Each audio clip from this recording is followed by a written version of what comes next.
അതെ. എന്നാ എങ്ങോട്ടാ? കുറച്ച് ഡ്രസ്സ് എടുക്കാൻ പോവാടി. അപ്പൊ നീ ഇന്നലെ ഓൺലൈനിൽ കുറെ നോക്കിയായിരുന്നല്ലോ, ഒന്നും കിട്ടിയില്ലേ? അത് ഞാൻ ചുമ്മാ ജസ്റ്റ് നോക്കിയെന്നുള്ളടി. കഴിഞ്ഞ തവണ മേടിച്ചത് 2 തവണ അലക്കിയപ്പോഴത്തേക്കും അതിന്റെ പരിപാടി തീർന്നു. അയ്യോ, അതപ്പോ പോയോ? ആന്നേ, കൊടുക്കുന്ന കാശം നല്ലത് ഇട്ടില്ലെങ്കിൽ പിന്നെ എന്നാത്തിനാ വെറുതെ മേടിക്കുന്നത്? എടി, അന്നാ പിന്നെ നിനക്ക് മഹാറാണിയിലേക്ക് പോകത്തില്ലായിരുന്നോ? അതെവിടെയാ? എടി, അത് തൊടുപുഴ, നമ്മുടെ പ്രൈവറ്റ് ബസ് സ്റ്റാൻഡിന്റെ തൊട്ട് മുകളിലുള്ള ഷോപ്പ്. ഏത്? ആ EMI റോഡിലുള്ള വലിയ ബിൽഡിങ്ങോ?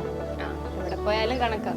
അല്ലടി, നീ മഹാറാണി ഒരു ബ്രാൻഡ് പ്രോമിസ് കേട്ടിട്ടില്ലേ? ഉയർന്ന നിലവാരമുള്ള ഫാഷൻ, ഗുണമേന്മയിൽ ഒട്ടും വിട്ടുവീഴ്ച വരുത്താതെ സാധ്യമായ വിലയിൽ മഹാറാണി ജനങ്ങളിലേക്ക് എത്തിക്കുന്നു. തുണി മില്ലുകൾ, മാനുഫാക്ചറിംഗ് യൂണിറ്റുകൾ എന്നിവിടങ്ങളിൽ നിന്നും നേരിട്ട് വാങ്ങുന്നത് കൊണ്ടാണ് ഈ വിലക്കുറവ് ഉപഭോക്താക്കൾക്ക് ലഭ്യമാക്കാൻ മഹാറാണിക്ക് സാധിക്കുന്നത്. ഇനിയും വില എങ്ങനെ കുറയ്ക്കാമെന്നതാണ് മഹാറാണി മുന്നോട്ട് വയ്ക്കുന്ന വലിയ ലക്ഷ്യം. ആ വലിയ ഉദ്യമം തുടർന്നുകൊണ്ടേയിരിക്കും. വിലക്കുറവ് ആഗ്രഹിക്കുന്ന ഒരു ഉപഭോക്താവെങ്കിലും ഉള്ളിടത്തോളം കാലം.